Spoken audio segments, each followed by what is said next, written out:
Hello കൂട്ടുകാരെ, ഞാൻ കുറച്ച് കർക്കിടക മാസമാണ്, ഇലക്കറികൾ കഴിക്കണം. അത് കാരണം ഞാൻ കുറച്ച് തഴുതാമ പറിക്കാൻ വന്നതാണ്. ഇങ്ങനെ നിറയെ നിൽക്കുന്നുണ്ടെങ്കിലും ഇതിൽ തഴുതാമ എന്ന് പറയുന്ന സാധനം ഇതാണ്. അറിയില്ലാത്ത ആൾക്കാരുണ്ടെങ്കിൽ കണ്ടു വെച്ചോളുക.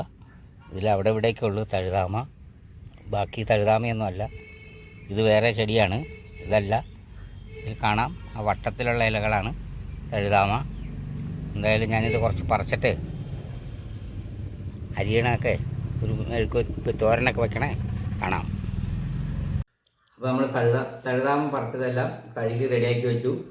പിന്നെ കുറച്ച് ഉള്ളിയും വെളുത്തുള്ളിയും നല്ല കാന്താരി മുളക് എടുത്തു വെച്ചിട്ടുണ്ട്.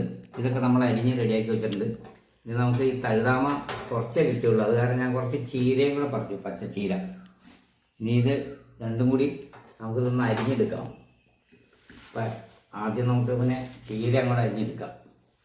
ചീര അരിയാനൊക്കെ ചെറിയൊരു പരിപാടിയുണ്ട്. ഇങ്ങനെ ചുരുട്ടി അങ്ങ് പിടിച്ചിട്ടേ ഇങ്ങനെ അരിഞ്ഞാൽ മതി.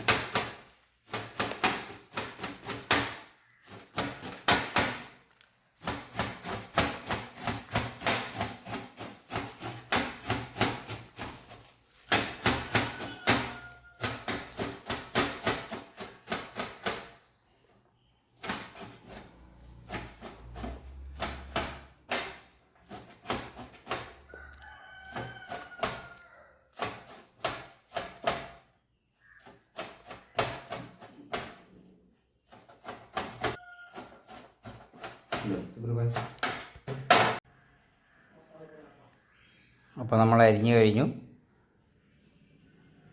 തഴുതാമ വേറെ ചീര വേറെ ആയിട്ട് അരിഞ്ഞ് എടുത്ത് വെച്ചിട്ടുണ്ട്. ഇനി നമുക്ക് തോരൻ ഉണ്ടാക്കാം കേട്ടോ.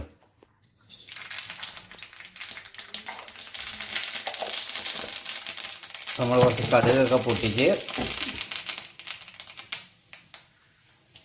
കുറച്ച് വെളുത്തുള്ളി, പച്ചമുളക് നല്ല കാന്താരി മുളകാണ്. മുളകൊക്കെ ഇട്ട് അതൊന്ന് വഴറ്റിയിട്ട് അടുത്ത് നമുക്ക് സവാളയും കൂടെ അതിലേക്ക് ഇട്ട് നല്ലോണം ഒന്ന് വഴറ്റണം. അതൊന്ന് വഴറ്റി കഴിഞ്ഞാൽ കുറച്ച് മഞ്ഞൾപ്പൊടി ഇടണം. എന്താണെന്ന് എല്ലാത്തിനും മഞ്ഞൾപ്പൊടി ഇടുന്നത് വളരെ നല്ലതാണ്. തൽക്കാലം മഞ്ഞൾപ്പൊടി ഇട്ടാൽ വിഷാംശമുണ്ടെങ്കിൽ അത് പോകുമെന്നാണ് പറയുന്നത്. കുറച്ചിന് മഞ്ഞൾപ്പൊടിയും വെച്ച് നല്ല ഇളക്കി അതൊന്ന് വഴറ്റിയെടുത്തിട്ട് നമ്മുടെ ചീര അരിഞ്ഞതെടുക്കുക. ഇനി ഇതിനകത്ത് തന്നെ കുറച്ച് ഉപ്പിടുവാണെങ്കിൽ എളുപ്പമുണ്ട്. ഇതിലെല്ലായിടത്തും പിടിച്ചോളും.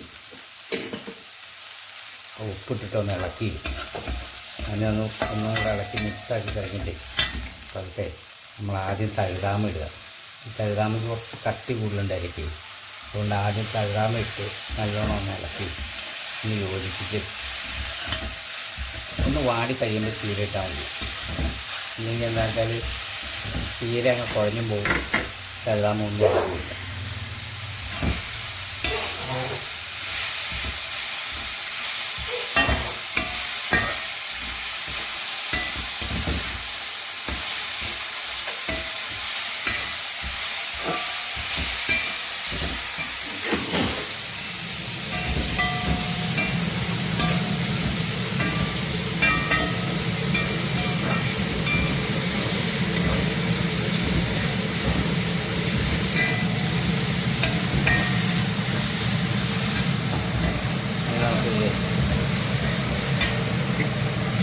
ചീരയും കൂടി ഇട്ട് നല്ലോണം ഒന്ന് ഇളക്കി മിക്സ് ചെയ്യണം.